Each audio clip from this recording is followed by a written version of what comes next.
ನಮಸ್ತೆ. ಇದು ನಿಮ್ಮ ಒಂದು ಹೊಸ ಟಾಪಿಕ್. ನಿಮಗೆ ಗೊತ್ತಿರ್ಬೋದು, U P S C general studies 2 ಅಲ್ಲಿ ಕಾನ್ಸ್ಟಿಟ್ಯೂಷನ್ ಭಾಗವನ್ನು ನಾವು ಅಡ್ರೆಸ್ ಮಾಡ್ತಾ ಇದ್ದೇವೆ. ಅದರಲ್ಲಿ ಒಂದು ಸಬ್ ಪಾರ್ಟ್ ಯೂನಿಯನ್ ಆ್ಯಂಡ್ ಸ್ಟೇಟ್ಸ್ ಅಂತ. ಯಾಕೆ ಈ ಸಬ್ ಟಾಪಿಕನ್ನು ಕೊಟ್ಟಿದ್ದಾರೆ ಮೇನ್ಸಲ್ಲಿ ಮತ್ತು ಮೇನ್ಸಲ್ಲಿ 20 ಕ್ವಶನಲ್ಲಿ ಅಟ್ಲೀಸ್ಟ್ ಒಂದು ಕ್ವಶನ್ ಇದರ ಮೇಲೆ ಬಂದೇ ಬರ್ತದೆ. ನೀವು ನೋಡ್ಬೋದು ಇದರ ಮಹತ್ವ ಏನು, ಯೂನಿಯನ್ ಅಂದರೆ ಏನು, ಸೆಂಟ್ರಲ್ ಆಗಿ ಬರ್ತದೆ, ಸ್ಟೇಟಿಗೆ ಸ್ಟೇಟ್ ಲೆಜಿಸ್ಲೇಟಿವ್ ಅಂತ ಬರ್ತದೆ. ಹೌದು, ಇದಕ್ಕೆ ಯಾಕೆ ಓದಬೇಕು ಅನ್ನುವಂಥದ್ದು ಮುಖ್ಯವಾಗಿ ತಿಳ್ಕೋಬೇಕು. ಯೂನಿಯನ್ ಅಂತ ಬಂದಾಗ ಸೆಂಟ್ರಲ್ ಗೌರ್ಮೆಂಟ್ ಬಾಡಿ ಇರ್ತದೆ ಮತ್ತು ಸ್ಟೇಟ್ ಗೌರ್ಮೆಂಟಿನ ಬಾಡಿ ಸ್ಟೇಟಿಗೆ ಇರ್ತದೆ. ನಮ್ಮ ಇಂಡಿಯಾ ಫೆಡರಲ್ ಇನ್ ನೇಚರ್ ಅಂತ ಕರೀತಾರೆ. ಫೆಡರಲ್ ಇನ್ ನೇಚರ್ ಅಂತಂದ್ರೇನು? ಈಗ ಈ ಫೆಡರಲ್ ಅನ್ನುವ ಒಂದು ವರ್ಡ್ ಏನಿದೆ ಅದು ಎಲ್ಲಿಂದ ಬಂದಿದೆ? ಪಾರ್ಲಿಮೆಂಟ್ರಿ ಸಿಸ್ಟಮಿಂದ ಬಂದಿದೆ.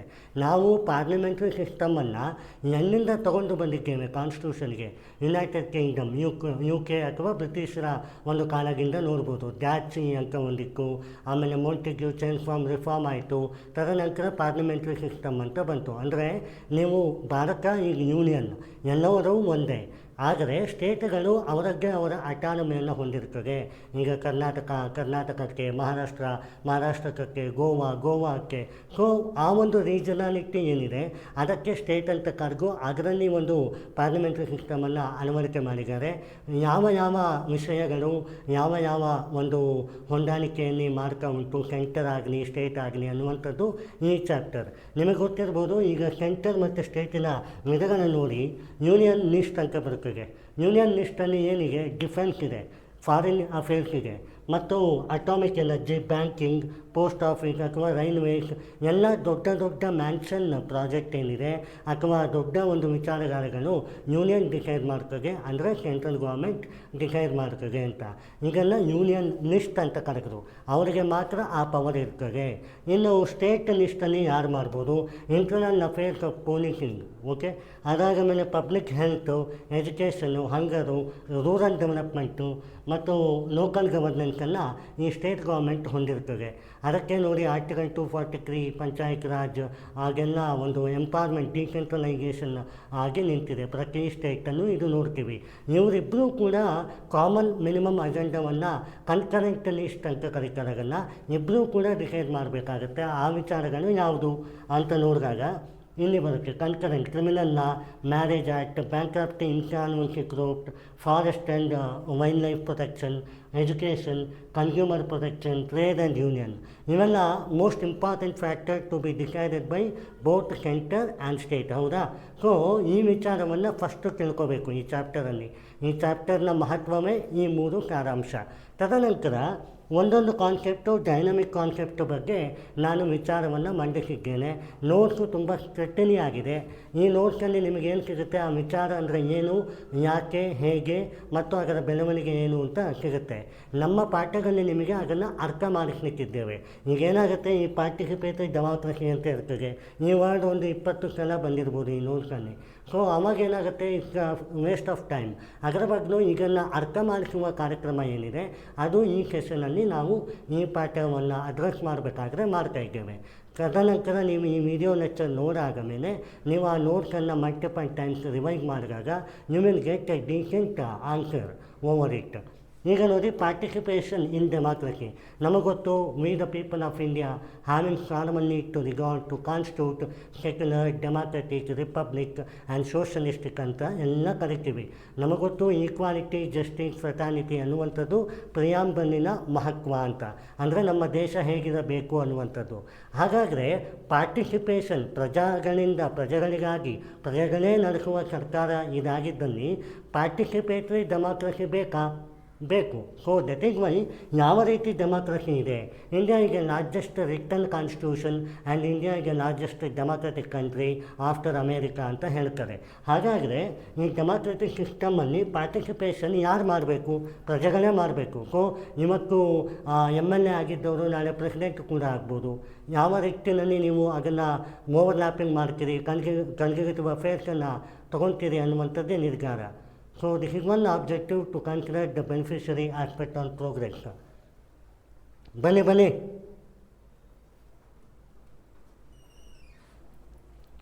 So this is one object to consider the progress on development of this regard. ಈಗ ನೋಡಿ, India is the largest democracy ಅನ್ನೋದಕ್ಕೆ there are many reasons. Largest democracy ಯಾಕೆ ಆಗ್ತದೆ? ಒಂದು freedom of culture, freedom of cult, ಮತ್ತು ಅದ್ರಾಗ diversity opinion, cultural bias, moral support ಮತ್ತು participation democracy. So ಈ ಪಾರ್ಟಿಸಿಪೇಷನ್ ಡೆಮಾಕ್ರಸಿ ಏನಿದೆ, ಇದಕ್ಕೆ ಸಿವಿಕ್ ಸೆನ್ಸ್ ಅಂತ. ಸಿವಿಕ್ ಸೆನ್ಸ್ ಅಂದ್ರೇನು? ನ್ಯಾಚುರಲ್ ವೆಲಾಸಿಟಿಯಲ್ಲಿ ಪ್ರತಿಯೊಬ್ಬ ವ್ಯಕ್ತಿಗೂ ಅವರಿಗೆ ಗೌರವ ಕೊಟ್ಟುಕೊಂಡು ಅಥವಾ ಒಂದು ದೇಶದ ರಕ್ಷಣೆಗೆ ಯಾವ ಥರ ನಿಲ್ಲಬೇಕು ಅನ್ನುವಂಥದ್ದನ್ನು ನೋಡಲಿಕ್ಕೆ. ಸೊ ವೋಟರ್ ಟರ್ನ್ಔಟ್ 2019 ಅಂತ ಏನಿದೆ, ದಟ್ ವಾಸ್ 67.4. ಈಗ ಯಾಕೆ ಇದನ್ನೇ ಕೊಟ್ಟಿದ್ದೀನಿ 2019, 25 ಯಾಕೆ ಕೊಟ್ಟಿಲ್ಲ, 4 ಯಾಕೆ ಕೊಟ್ಟಿಲ್ಲ? ಮೀನ್ಸ್ ಇಲ್ಲಿನ ಒಂದು ವೋಟರ್ ಟರ್ನ್ಔಟ್ ಏನಿತ್ತು ಇದುವರೆಗೂ ಕ್ರಾಸೇ ಆಗಲಿಲ್ಲ ಅನ್ನುವಂಥದ್ದು. So it's A very beautiful point on public democracy. ಒಂದು ವೇಳೆ ಪಬ್ಲಿಕ್ ಏನು ಪ್ರಜೆಗಳು ವಿಷಯವನ್ನು ಮಂಡಿಸ್ಲಿಕ್ಕಾಗಲಿಲ್ಲ ಅಥವಾ ಅವರ ನಿಲುವನ್ನು ತಗೊಳ್ಳೇ ಇಲ್ಲ, ದೇಶ ಉದ್ಧಾರ ಆಗಲ್ಲ. ಆ್ಯಂಡ್ ದೇಶ ನಿಂತಿರೋದು ಪ್ರಜೆಗಳಿಗಾಗಿ. ಸೊ ಯಾವುದೇ ಒಂದು ಸ್ಕೀಮನ್ನು ನೀವು ತರಬೇಕು, ಅದಕ್ಕೆ ವಲ್ನರಬಲ್ ಸೆಕ್ಷನ್ ಎಷ್ಟಿದೆ, ಅಜೆಂಡಾ ಏನಿದೆ, ಫ್ಯೂಚರ್ ಏನಾಗುತ್ತೆ, ಪಾಸ್ಟ್ ಏನಾಗುತ್ತೆ ಅನ್ನುವಂಥದ್ದನ್ನು ನೋಡಿ ಡಿಸೈಡ್ ಮಾಡಬೇಕಾಗತ್ತೆ. One concept has larger interest ಅಂತ. ಒಂದು ವೇಳೆ ಪಾರ್ಟಿಸಿಪೇಟರಿ ಡೆಮಾಕ್ರಸಿ ಇಲ್ಲ, ಏನಾಗ್ಬಿಡ್ತದೆ ನಮ್ಮ ದೇಶಕ್ಕೆ? ಪಾರ್ಟಿಸಿಪೇಟರಿ ಡೆಮಾಕ್ರಸಿ ಇಲ್ಲ ಅಂದಾಗ ಓವರಾಲ್ ಸ್ಕಿಮ್ಯಾಟಿಕ್ ಏನಿಗೆ ರೀಚ್ ಆಗಲಿಕ್ಕೆ ಕಷ್ಟ ಆಗುತ್ತೆ. ಯಾರೂ ಕೂಡ ಒಪ್ಪೋದಿಲ್ಲ ಲಾಸ್ಟ್ ಮೈನ್ ರಿಗಾರ್ಟಿಗೆ ಕೊಡಬೇಕು ಅಂತ. Some men are very rich, those are very poor, ಅವರಿಗೆ ಆ ಸ್ಕೀಮನ್ನು ಇಂಪ್ಲಿಮೆಂಟ್ ಮಾಡಲಿಕ್ಕೆ ಬಿಡುವುದಿಲ್ಲ. ಯಾರು 1% holder of 19% of the wealth ಏನಿಗೆ ಅವರು. ಸೊ ಈ ನಿಟ್ಟಿನಲ್ಲಿ ಬಯಾಸ್ ಆಗುತ್ತೆ. ಎಲ್ಲಿ ಈಕ್ವಾಲಿಟಿ ಇರ್ತದೆ ಅಲ್ಲಿ ಜಸ್ಟಿಸ್ ಇರ್ತದೆ, ಎಲ್ಲಿ ಜಸ್ಟಿಸ್ ಇರ್ತದೆ ಅಲ್ಲಿ ಫ್ರಟಾನಿಟಿ ಇರ್ತದೆ ಅಂತ. So this is one concept. And ಈ ಪಾರ್ಟಿಸಿಪೇಷನ್ ಡೆಮಾಕ್ರಸಿ ಅಂತ ಬಂದಾಗ ನೀವು ಈ ಅವೇರ್ನೆಸ್ ಪ್ರೋಗ್ರಾಮನ್ನು ನೋಡಲೇಬೇಕಾಗುತ್ತೆ. ಯಾಕೆ? ಈಗ ನಾನು I brought in India and my friend is brought in America. He don't know, but ಅಲ್ಲೂ ಕೂಡ ಡೆಮಾಕ್ರಸಿ ಇದೆ, ಇಲ್ಲೂ ಡೆಮಾಕ್ರಸಿ ಇದೆ. So what is the choice of freedom there? So ನಾವು ಹೇಳ್ತೀವಲ್ಲ, ಫ್ರೀಡಮ್ ಆಫ್ ಸ್ಪೀಚಲ್ಲಿ ನಮ್ಮ ಫಂಡಮೆಂಟಲ್ ರೈಟ್ಸ್ ನಾವು ಜಸ್ಟಿಸಬಲ್ ಇದ್ದೀವಿ. ಅದೇ fundamental duty is not justiciable and preamble non justiciable. ಯಾವ reason? So when the reason happens for ensure the citizen voice. So ಈ public participation ಅಥವಾ ಈ ಪಾರ್ಟಿಸಿಪೇಷನ್ ಡೆಮಾಕ್ರಸಿ ಏನದು to reach the voice. So you have to open up the voice to voiceless people ಅಂತ. Voiceless people ಹಾಗಾದರೆ ಅವರು civic ಸೆನ್ಸಲ್ಲಿಲ್ವಾ? ಅಥವಾ they are not okay with the anything which is opposite in nature, ಅಥವಾ they are not ವಿಲ್ಲಿಂಗ ಅಂತ. ಆ ಥರ ಅಲ್ಲ. ನಾರ್ತ್ ಈಸ್ಟ್ ಇಂಡಿಯಾ ಇದೆ, 8 sisters of north East India ಇದೆ. ಅದರಲ್ಲಿ ಫಾರೆಸ್ಟ್ ಕವರ್ ಎಷ್ಟು ರಿಚ್ ಇದೆ, ಜಾರ್ಖಂಡ್ ಒರಿಸ್ಸಾಗಿಂತ ಜಾಸ್ತಿ ಇದೆ. ಬಟ್ ಆದರೂ ಕೂಡ 90:10 ರೇಷೋದಲ್ಲಿ ಅವರನ್ನು ಪ್ರಟನೈಟಿ ಮಾಡ್ತಾರೆ. ಸೊ ಯಾವಾಗ ಅವರಿಗೆ ಕೊಡಬೇಕು? ಯಾಕೆ ಕೊಡಬೇಕು? ಅವರೆಲ್ಲೂ ವಲ್ನರಬಲಲ್ಲಿದ್ದಾರೆ ಅಂತ. So giving a autonomy to them, that is not the freedom. Giving an opportunity to them, that is a freedom. ಆ ಒಂದು ಟಾಪಿಕ್ ಪಾರ್ಟಿಸಿಪೇಟರಿ ಡೆಮಾಕ್ರಸಿ ಅಂತಾರೆ. ಇದನ್ನು ಆರ್ಟಿಕಲ್ ಸಮೇತ ಕೊಟ್ಟಿದ್ದೇವೆ. ವೋಟ್ ಮಾಡಬೇಕಾದ್ರೆ ಯಾವ ಆರ್ಟಿಕಲ್ ಬೇಕು, 326, ಫ್ರೀಡಮ್ ಆಫ್ ಸ್ಪೀಚ್ ಹೇಗಿರಬೇಕು. ಮತ್ತು ನೀವು ಫಂಡಮೆಂಟಲ್ ರೈಟ್ಸಲ್ಲಿ 4 ಪಾರ್ಟ್ ಬರುತ್ತೆ. Freedom of speech, freedom of exploitation ಏನಿದೆ, ಆ complete religion freedom, education freedom ಅದೆಲ್ಲ ಕೂಡ ಬರೀಬೋದು ಇದಕ್ಕೆ. So it is one concept how to overlook the participatory mechanism in terms of the democracy ಅಂತ. ಸೊ ಇದು one of the finest chapter. NITI Aayog, law commission report ಅವರೆಲ್ಲ emphasis ಮಾಡೋದೇನು? Transformation ಯಾವಾಗ ಆಗುತ್ತೆ? ಇನ್ನೋವೇಷನ್ ಬಂದಾಗ. ಇನ್ನೋವೇಷನ್ ಹೇಗೆ ಡಿಸೈಡ್ ಮಾಡೋದು, ಯಾರಿಗೆ ಏನು ಕೊಡಬೇಕಂತ. ಸೊ ಯಾರಿಗೇನು ಡಿಸೈಡು ಅಂತ ಹೇಗೆ ಗೊತ್ತಾಗುತ್ತೆ? ಸರ್ವೆ ಮಾಡಿದಾಗ. ಸರ್ವೆಯನ್ನು ಹೇಗೆ ಮಾಡಬೇಕು? ಅಪರ್ಚುನಿಟಿ ನೋಡಿ, ಪ್ರೆಸೆಂಟ್ ಸಿಚುವೇಷನ್ ನೋಡಿ ಕೊಡಬೇಕು. ಆ ಸರ್ವೆಗೆ ಸ್ಕೀಮ್ ಹೇಗೆ ಮ್ಯಾನೇಜ್ ಆಗ್ತದೆ, ಇಂಪ್ಲಿಮೆಂಟೇಷನ್ ಹೇಗೆ ಮಾಡೋದು, ಫ್ಯೂಚರ್ ಒಂದು ಬೆಂಚ್ ಮಾರ್ಕ್ ಇರಬೇಕು. ಆ ಬೆಂಚ್ ಮಾರ್ಕಿಗೆ ಫುಲ್ಫಿಲ್ ಆಗುತ್ತಾ ಅಂತ. ಅದಕ್ಕೆ ಯಾರು ಒಪ್ಪಬೇಕು? ಪಾರ್ಟಿಸಿಪೇಷನ್ ಮೆಕ್ಯಾನಿಸಮ್ ಒಪ್ಪಬೇಕು. ಯಾರು participation? Democratic people. This is what the concept here. ಇನ್ನು ಇಂಟರ್ ಸ್ಟೇಟ್ ಕೌನ್ಸಿಲ್ ಅಂತ ಇದೆ. ಇಂಟರ್ ಸ್ಟೇಟ್ ಕೌನ್ಸಿಲ್ ಈಗ ಮೋರ್ ಆರ್ ಲೆಸ್, ಈಗ ಕರ್ನಾಟಕ ಇದೆ, ತಮಿಳ್ನಾಡಿಗೆ ವಾಟರ್ ಡಿಸ್ಪ್ಯೂಟ್ ಆಯಿತು. ಆಮೇಲೆ ಕರ್ನಾಟಕ ಮಹಾರಾಷ್ಟ್ರ ಈ ಬಾರ್ಡರ್ ಡಿಸ್ಪ್ಯೂಟ್ ಆಯಿತು. ಕೇರಳ ಕರ್ನಾಟಕ ಕಾಸರಗೋಡು ಬಾರ್ಡರ್ ಡಿಸ್ಪ್ಯೂಟ್ ಆಗಿದೆ. It's not the international issue, only the international, Pakistan and India, China and India, not like that. Even within the peninsula we are union. Okay, article 1 ಏನು emphasis ಮಾಡುತ್ತೆ, we are all one brotherhood nation. But ಆ fraternity ಅಂತ ಏನು ಕರೀತಾರಲ್ಲ, ಅಂದರೆ ಸಹಬಾಳ್ವೆ, ಆ ಸಾಮರಸ್ಯ ಅದು ಇರಬೇಕು. ಅದು ಇಲ್ಲದಾಗ ಈ ಒಬ್ಬರು ಡಿಸೈಡ್ ಮಾಡಿಬೇಕಲ್ಲ. ಸೊ ಮಹಾರಾಷ್ಟ್ರ, ಛತ್ತೀಸ್ಗಢ ಅಥವಾ ದೂರ ದೂರದ್ದು ಏನು ಪ್ರಾಬ್ಲಮ್ ಇಲ್ಲ, ಹತ್ತಿರಗೆ ಪ್ರಾಬ್ಲಮ್ ಆಗೋದು. ಸೊ ಈ ನಿಟ್ಟಿನಲ್ಲಿ ನೋಡಿ, ಅದಕ್ಕೆ ಒಬ್ಬರು ಡಿಸೈಡಿಂಗ್ ಫ್ಯಾಕ್ಟರ್ ಯಾರು ಇರ್ತಾರೆ, ಇಂಟರ್ ಸ್ಟೇಟ್ ಕೌನ್ಸಿಲ್ ಅಂತ ಮಾಡಿದ್ದಾರೆ.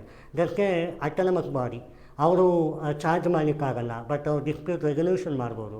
ಅದಕ್ಕೆ ಚೇರ್ಪರ್ಸನ್ ಯಾರು ಇರ್ತಾರೆ, ಪ್ರೈಮ್ ಮಿನಿಸ್ಟರ್ ಇರ್ತಾರೆ.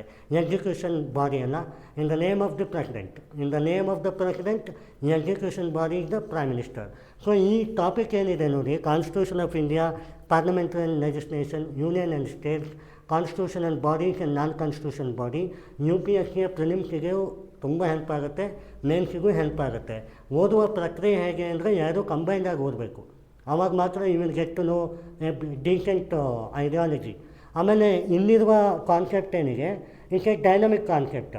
ನಾನು ಯಾವ ಥರ ಇದನ್ನು ತೊಗೊಂಡಿದ್ದೀನಿ ಅಂತಂದರೆ, ಮಲ್ಟಿಪಲ್ ಟಾಪಿಕ್ಸ್ ಸ್ಟಡಿ ಮಾಡಿ, ರೀಸೆಂಟ್ ಟ್ರೆಂಡ್ ಏನು, ಪಾಸ್ಟ್ ಲೆಗಸಿ ಏನು, ಫ್ಯೂಚರಿಸ್ಟಿಕ್ಕಲ್ಲಿ ಏನು, ಪ್ರಬಬಲ್ ಕ್ವಶನ್ ಆಗ್ಬೋದಾ ಆಗಬಾರ್ದಾ, ಕೇಳಿಗಾರ ಕೇಳಿಲ್ವಾ, ಅಷ್ಟು ಸ್ಟಡಿ ಮಾಡಿ ಇಲ್ಲಿ ಹಾಕಿದ್ದೇನೆ. So it is one beautiful concept here. ಮತ್ತು ಇದನ್ನು ಚಿಕ್ಕದಾಗೆ ಕೊಟ್ಟಿದ್ದೀನಿ ನೋಡಿ, ಹೆಡೆಡ್ ಬೈ ಪ್ರೈಮ್ ಮಿನಿಸ್ಟರ್. ಅವರು ಇಂಟರ್ಸ್ಟೇಟ್ ಡಿಸ್ಪ್ಯೂಟನ್ನು ರಿಸಾಲ್ವ್ ಮಾಡ್ತಾರೆ, ಮಲ್ಟಿಪಲ್ ಮೀಟಿಂಗ್ಸ್ ಹೆಲ್ಡ್ ಮಾಡಬೇಕು. ನಾಟ್ ಲೈಕ್ ದ್ಯಾಟ್ ಇವಾಗ ಮಹಾರಾಷ್ಟ್ರ ಬೆಳಗಾವಿ ಇಶ್ಯೂ ಇದ್ದಾಗ ಮಹಾರಾಷ್ಟ್ರ ಕರ್ನಾಟಕಕ್ಕೆ ಇಂಟರ್ಸ್ಟೇಟ್ ಕೌನ್ಸಿಲ್ ಕರೀತು. ಆವಾಗ ಗೋವಾ ಕರ್ನಾಟಕ ಮಹದಾಯಿ ಇಶ್ಯೂ ಇದ್ದಾಗ, ಸೊ ಆವಾಗೆಲ್ಲ ಕರೆದಾಗ ಒಂದು ಮೀಟಿಂಗಿಂದ ಸಾರ್ಟ್ಔಟ್ ಆಗುತ್ತಾ. ಸೊ ಒಪಿನಿಯನ್ ಡಿಸ್ಮ್ಯಾಚ್, ಯಾವಾಗ ಒಪಿನಿಯನ್ ಡಿಸ್ಮ್ಯಾಚ್ ಆಗುತ್ತೆ, ಅವ್ರಿಗೂ ನಾವು ಕರ್ನಾಟಕದವರು, ನಾವು ಮಹಾರಾಷ್ಟ್ರದವರು, ನಮಗೆ ಹೇಗೆ ನಮ್ಮ ಕರ್ನಾಟಕ ಇಂಪಾರ್ಟೆಂಟು, ಅವ್ರಿಗೂ ಮರಾಠಿ ಮಹಾರಾಷ್ಟ್ರ ಇಂಪಾರ್ಟೆಂಟು. ಸೊ ಇನ್ನೇನಾಗುತ್ತೆ, ವಿ ಆಲ್ ಒನ್ ಅನ್ನೋ ಕಾನ್ಸೆಪ್ಟ್ ಬರಬೇಕು ಅನ್ನೋದು ತುಂಬ ಕಷ್ಟದಾಯಕ. ಮಹಾರಾಷ್ಟ್ರ ಗೋವಾನು ನಂದೇ, ಅವರು ತೊಗೊಳ್ಳಿ ನಾವು ತೊಗೊಳ್ಳಿ, ಆ ಥರ ಐಡಿಯಾಲಜಿಕಲ್ ಡಿಫ್ರೆನ್ಸ್ ಇರ್ತದೆ, ಲಿಂಗ್ವಿಸ್ಟಿಕ್ ಡಿಫ್ರೆನ್ಸ್ ಇರ್ತದೆ, ರೀಜನಲ್ ಡಿಫ್ರೆನ್ಸ್ ಇರ್ತದೆ, ಕಲ್ಚರಲ್ ಡಿಫ್ರೆನ್ಸ್ ಇರ್ತದೆ, ಸೋ ಮೆನಿ ಥಿಂಗ್ಸ್. ಸೊ ಇದನ್ನು ನೀವು ಎಸ್ಸೆಯಲ್ಲಿ ಬರಿಬೋದು, ಈ ಥರ differences in union States with the one particular point to another particular point. ಆವಾಗ ಇಂಟರ್ ಸ್ಟೇಟ್ ಡಿಸ್ಪ್ಯೂಟ್ ಬರುತ್ತೆ. ಇದಕ್ಕೆ ಮೇನಾಗಿ ರೆಕಮೆಂಡೇಷನ್ ಮಾಡಿದ್ದಾರೆ ಪುಚ್ಚಿ ಕಮಿಷನ್ ಅಂತ. ಈ ಪುಚ್ಚಿ ಕಮಿಷನ್ ಅಂದ್ರೇನು, ಇಂಟರ್ ಸ್ಟೇಟ್ ಕೌನ್ಸಿಲ್ ಅಂತ ನೆನಪಿಟ್ಕೋಬೇಕು. ಪ್ರಿಲಿಮ್ಸಲ್ಲಿ ನಂಬರ್ 1 ಪಾಯಿಂಟಾಗಿ ಬರ್ತದೆ ಇದು. ಆ್ಯಂಡ್ ಎಕ್ಸ್ಪರ್ಟ್ ಕಮಿಟಿ ನೋಡಿ, ನೀವು ಯಾವುದೇ ಲಿಸ್ಟು ತೊಗೊಳ್ಳಿ, centre list, state list, concurrent list, expert committee ಇದ್ದೇ ಇರುತ್ತೆ. If you know the concept or not, you can write it 1 point in mains, general studies 2 especially. Expert committee said an opinion regarding ಅಂತ. So nothing. ಇಲ್ಲ ಅಂದರೆ parliamentary committee ಅಂತಲೂ ಬರೀಬೋದು. ಯಾಕೆಂದರೆ ಪ್ರತಿಯೊಂದಕ್ಕೂ parliamentary committee ಇದೆ. ಲೆಜಿಸ್ಲೇಷನ್ ಆಗಬೇಕಂದ್ರೆ ಪಾರ್ಲಿಮೆಂಟ್ರಿ ಕಮಿಟಿ ಬೇಕು. So that is what. ಆಮೇಲೆ ಪುಚ್ಚಿ ಕಮಿಷನ್ 2007 ಎನ್ಶೂರ್ ಆಯಿತು. ಅವ್ರು ಹೇಳಿದ್ದಾರೆ regular meeting with full representation. ಇದಕ್ಕೆ ವರ್ಡಿಂಗ್ಸಲ್ಲಿಗೆ ಅಷ್ಟೇ. ಯೂಶ್ವಲಿ ಅದನ್ನು ನಡೆಸೋಕ್ಕೆ ಪ್ರಾಬ್ಲಮ್ ಇದೆ. ಅದು ಯಾಕೆ ಪ್ರಾಬ್ಲಮ್ ಇದೆ, suppose a PM, sitting PM ಈಗ very okay for Maharashtra and sitting PM ಈಗ ನಾಟ್ ಓಕೆ ಫಾರ್ ಕರ್ನಾಟಕ. ಆ ಥರ ಕೇಸಲ್ಲಿ ಏನು ಮಾಡ್ತೀರಾ, PM ಇಸ್ PM, ಹೀಗೆ ಹೆಡ್. ಸೊ ಅದನ್ನು ಇನ್ನೂ ಶಿಫಾರಸ್ಸಿಗೆ ತರಬೇಕು. He should be a neutral body, he should not be anything which is ಬಯಾಗ್ ಅನ್ನೋ ಥರ. ಹಾಗೆ ಒಂದಾ PM ನ್ಯೂಟ್ರಲ್ ಬಾಡಿ ಆಗಬೇಕು, ಇಲ್ಲ ನ್ಯೂಟ್ರಲ್ ಬಾಡಿ ಇದ್ದವ್ರನ್ನೇ ಕರಬೇಕು. ಸೊ ಅದನ್ನು ಮಾಡಬೇಕೇನೋ ಅಮೆಂಡ್ಮೆಂಟ್ ತರಬೇಕು. ಈಗ ಕಾನ್ಸ್ಟಿಟ್ಯೂಷನ್ ಬಾಡಿ, ಸೊ ಇದು ರೆಗ್ಯುಲೇಟರಿ ಬಾಡಿ. ಆಮೇಲೆ ಇಂಟರ್ ಸ್ಟೇಟ್ ವಾಟರ್ ಡಿಸ್ಪ್ಯೂಟು ಈಗ ಒಂದು ಇಶ್ಯೂ. ಈಗ ಅಲ್ಲಿ ಕೌನ್ಸಿಲ್ ನೋಡಿದ್ರಿ, ಅಲ್ಲೇ ಈಗಲೂ ಬರೋದು. ಬಟ್ ಈ ವಾಟರ್ ಡಿಸ್ಪ್ಯೂಟಿಗೆ ಒಂದು ಇಟ್ಟಿದ್ದಾರೆ. ಯಾಕೆ, ನಮ್ಮಲ್ಲಿ ಏನು ಕಡಿಮೆ ನದಿಗಳಿದೆಯಾ, ಕೃಷ್ಣ, ಕಾವೇರಿ, ಗೋದಾವರಿ, ಸೊ ಮಹದಾಯಿ, ಆ ಥರದ್ದೆಲ್ಲ ನೋಡಿದಾಗ ಒಂದು ರಾಜ್ಯಕ್ಕೆ 3-4 ರಾಜ್ಯಕ್ಕೆ ಹಂಚೋಗುತ್ತೆ. ಸೊ ನಮ್ಮ ಕರ್ನಾಟಕದಲ್ಲಿ ಹುಟ್ಟಿ ತಮಿಳ್ನಾಡಿಗೆ ಹೋಗುತ್ತೆ. ಬಟ್ ನಮ್ಮಲ್ಲಿ ಸರ್ಪ್ಲಸ್ಸಾಗಿ ಬರ್ತದೆ, ನಮಗೆ ನೀವು ಕೊಡಗಿಲ್ಲ ಅಂತ ಗೇಟ್ ಹಾಕಿದ್ದೀರಿ ಕಾವೇರಿ ಅಂತ ಹೇಳ್ತಾರೆ. ಅದೇ ಬೇರೆ ನೋಡಿ, ಆ ಕಡೆ ಬ್ರಹ್ಮಪುತ್ರ ಅದೆಲ್ಲ ನೋಡಿ, ಅಲ್ಲೂ ಡಿಸ್ಪ್ಯೂಟು. ಸೊ ಈ ಡಿಸ್ಪ್ಯೂಟನ್ನು ಆಚೆ ಹಾಕ್ಲಿಕ್ಕೂ ಕೂಡ ಇಂಟರ್ ಸ್ಟೇಟ್ ವಾಟರ್ ಡಿಸ್ಪ್ಯೂಟು ಇದಾಗುತ್ತೆ. ಇದು 100% ಕ್ವಶನ್. ಏನಿಗೆ ನಾನು ಇಂಟರ್ ಸ್ಟೇಟ್ ವಾಟರ್ ಡಿಸ್ಪ್ಯೂಟ್ ಮತ್ತು ಇಂಟರ್ ಸ್ಟೇಟ್ ಕೌನ್ಸಿಲ್ ಎರಡರಲ್ಲಿ ಒಂದು ಗ್ಯಾರಂಟಿ ಬರುತ್ತದೆ. ಯಾಕೆಂದರೆ ಇವತ್ತಿನವರೆಗೂ ಸಾಲ್ವ್ ಆಯಿತಾ, ಯಾವಾಗಾನ ಇಶ್ಯೂ ಸಾಲ್ವ್ ಆದರೆ ತಾನೇ ಅದಕ್ಕೆ ಒಂದು ಓಕೆ ಅನ್ನೋ. ಈ ಜಮ್ಮು ಕಾಶ್ಮೀರಿಗೆ ಆರ್ಟಿಕಲ್ 35A ಆ್ಯಂಡ್ ಅದು ಅಬಾಲಿಷನ್ ಆಯಿತು. ಸೊ ಅದು ರೂಲ್ಡ್ ಔಟ್ ಈಗ. ಆ ವರ್ಷ ಒಂದು 3 ವರ್ಷ ಕೇಳ್ಬೋದಿತ್ತು, ಬಟ್ ಪ್ರಿಲಿಮ್ಸಲ್ಲಿ ಕೇಳ್ಬೋದು ನಮ್ಮ ದೇಶ ಹಿಂಗಿತ್ತಲ್ಲಪ್ಪ ಅಂತ. ಈಗ ಅದು ಗತವೈಭವ, ಹೌದಾ? ಸೊ ಅದಕ್ಕೆ ಈಗ ಇಂಟ್ರಡಕ್ಷನಲ್ಲಿ ನೋಡಿ, ಇಂಟರ್ ಸ್ಟೇಟ್ ವಾಟರ್ ಡಿಸ್ಪ್ಯೂಟ್ 1956 ಅಲ್ಲಿ ಸ್ಟಾರ್ಟ್ ಆಯಿತು. ಕಾವೇರಿ, ಕೃಷ್ಣ, ಗೋದಾವರಿ ಇದು ಡಿಸ್ಪ್ಯೂಟ್ ಇರೋದು. ಸೊ ಸಿಗ್ನಿಫಿಕೆನ್ಸ್ ಏನು? ಒಂದು sustainable water, land below the water ಅಂತ ನಾವು ಆರ್ಟಿಕಲ್ SDG 14 ನೋಡ್ತೀವಿ. ಆ್ಯಂಡ್ ಈಕ್ವಾಲಿಟಿ, ಅಪೋರ್ಚುನಿಟಿ, ಫೆಟರ್ನಿಟಿ ಎಲ್ಲವನ್ನು ನೋಡ್ತೀವಿ. ಎಲ್ಲರಿಗೂ ನೀರು ಬೇಕು, that is what the reason. And ಅದನ್ನು ಯಾವ ಥರ ಮೆಕ್ಯಾನಿಸಮ್ ಮಾಡಬೇಕು, engineering methodology, management methodology, administration methodology, technological methodology ತುಂಬ ಯೋಚನೆ ಮಾಡಬೇಕು. ಯು ನೋ ವಾಟ್, ಇದಕ್ಕೊಂದು ಆ್ಯಡ್ ಮಾಡೋದಾದರೆ ಈ NIT, IIT, national institute of technology ಮತ್ತು ಇಂಡಿಯನ್ ಇನ್ಸ್ಟಿಟ್ಯೂಟ್ ಆಫ್ ಟೆಕ್ನಾಲಜಿ, ಪ್ರತಿಯೊಂದು ಈ IIT ಒಂದೊಂದು ನದಿಯನ್ನು ತೊಗೊಂಡಿದೆ. ಏನಕ್ಕೆ? ರಿಸರ್ಚ್ಗೆ. ಓಕೆ, ಮದ್ರಾಸು ಒಂದು ನದಿ, ಕಾವೇರಿ ಯಾರು ತೊಗೊಂಡಿದ್ದಾರೆ? ಮದ್ರಾಸ್ ತೊಗೊಂಡಿದ್ದಾರೆ. ಮತ್ತು NIT ಈ ಸಬ್ ಬಾಡಿ, ಓಕೆ, ನ್ಯಾಷನಲ್ ಸಬ್ ಬಾಡಿ. IIT ನಂತರ NIT ಬರ್ತದೆ, ಅವರು ಕೂಡ ತೊಗೊಂಡಿದ್ದಾರೆ. ಈಗ Surathkal, okay, NIT Surathkal, right? ಆ ಸುರತ್ಕಲ್ಲು ಕೂಡ ಒಂದು ಕೃಷ್ಣ ರಿವರ್ ಬೀಗನ್ನು ತೊಗೊಂಡಿದೆ. ಸೊ ಆ ಒಂದು ಕಾನ್ಸೆಪ್ಟ್ ಯಾಕೆ ಬೇಕು? ರಿಸರ್ಚ್ ಮಾಡಬೇಕು. ನದಿಯನ್ನು ಹೇಗೆ ಹೋಗುತ್ತೆ, ಹಾಗೆ ಯಾವ ಪ್ಯಾಟರ್ನಲ್ಲಿಗೆ, ಬೇಸಿಗೆ, ಚಳಿ, ಮಳೆಯಲ್ಲಿ ಯಾವ ಥರ ಅದು ವರ್ಕ್ ಆಗ್ತಾಯಿದೆ, ಎಷ್ಟು ಸರ್ಪ್ಲಸ್ ಕೊಡ್ಬೋದು, ಎಷ್ಟಿಗೂ, ಈಗೆಲ್ಲ ವಿಚಾರಗಳ ಸಬ್ಮಿಷನನ್ನು ಮಾಡ್ತಾರೆ. ಸೊ ಇದಕ್ಕೆ ಜನಶಕ್ತಿ ಯೋಜನಾ ಅಂತಲೂ ಕರಿಬೋದು. ವರ್ಲ್ಡ್ ಬ್ಯಾಂಕ್ ಅದಕ್ಕೆ ಫಂಡ್ ಮಾಡ್ತಾಯಿದೆ. ಸೊ ವರ್ಲ್ಡ್ ಬ್ಯಾಂಕ್ ಅದಕ್ಕೆ ಗ್ರೇಟ್ ಅಲ್ಲ, ಆ ಥರದ್ದು ಒಂದು ಇನಿಷಿಯೇಟಿವ್ ತರಬೇಕು ಫಾರ್ ಎವ್ರಿ 5 years ಅಂತ. ಟಾರ್ಗೆಟ್ ಫಾರ್ 2047, ಆದರೆ ಅದು ಗೊತ್ತಿಲ್ಲ, 2030ಗೂ ಆಗಿರ್ಬೋದು. ಯಾಕೆಂದರೆ ಈಗಿರುವ ಪ್ರಸ್ತುತ ನೀವು ನೋಡಿ, ಮಂತ್ರಾಲಯದ ಹತ್ರ ಇರುವ ತುಂಗಭದ್ರಾ ಅಷ್ಟು ಅರ್ಕ್ವೇಟ್ ಇಲ್ಲ.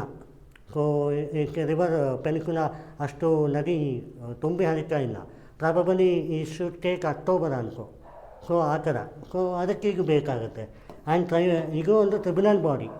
ಸೊ ಇನ್ನೇನಾಗುತ್ತೆ, ಏನು ಚಾರ್ಜ್ ಮಾಡೋಕ್ಕಾಗಲ್ಲ ಯಾರೂ. ನಾನು ನಿಮಗೆ ಕೊಡಲ್ಲಪ್ಪ ಅಂತ ಹೇಳೋಕ್ಕಾಗೋದೇ ಇಲ್ಲ. It's A recommendation body, tribunal body, like that. Next ನೋಡಿ, ಡಿಸೆಂಟ್ರಲೈಸೇಷನ್ ಇನ್ ಇಂಡಿಯಾ. ಇದಕ್ಕೂ ಮಹಾತ್ಮ ಗಾಂಧಿಯವ್ರಿಗೂ ತುಂಬ ಅವಿನಾಭಾವ ಸಂಬಂಧ ಇದೆ. ಯಾಕೆಂದರೆ ಈ ಡಿಸೆಂಟ್ರಲೈಸೇಷನ್ ಅಂದ್ರೇನು? ಈಗ ಪಂಚಾಯತಿ ಇದೆ, ಓಕೆ, ಸ್ಟೇಟ್ ಅಟಾನಮಿಯನ್ನು ಕೊಡೋಣ ಅಂದರೆ ಏನು? ಫ್ರೀಡಮ್ ಕೊಡ್ತದೆ ಸ್ಟೇಟು. ನೀವೇನು ಬೇಕಾದರೂ ಮಾಡಿಯಪ್ಪ, ಬನ್ನಿ ಗ್ರಾಮ ಆರಾಮಾಗಿ ಮಾಡಿ. ಹಾಗೇನಾದರೂ ಈಗಿದ್ರೆ ಡಿಜಿಟಲೈಸ್ ಆಗ್ತಾಯಿತ್ತು. ಈಗ 2005 ನೋಡ್ತಾ ಬಂದರೆ 15 ಅಂತಾಪರಿ ಡಿಜಿಟಲ್ ಇಂಡಿಯಾ ಅಂತ ಬಂದಾಗ ರೂರಲ್ ಡೆವಲಪ್ಮೆಂಟ್ ಆಗಬೇಕಿತ್ತು. ರಾಜಸ್ಥಾನಿಗೆ ಫಸ್ಟ್ ಸ್ಟೇಟು ರೂರಲ್ ಡೆವಲಪ್ಮೆಂಟಲ್ಲಿ ಟೆಕ್ಕನ್ನು ಕರೆದಿದ್ದಾರೆ. ಸೊ ಯಾವುದಾದ್ರೂ ಈಗ ನಮ್ಮ ಹಳ್ಳಿನೂ ಯಾವುದೋ ಅಂತಾಪರಿ ಟೆಕ್ನಾಲಜಿಯಲ್ಲಿಲ್ಲ. So this is one of the reason.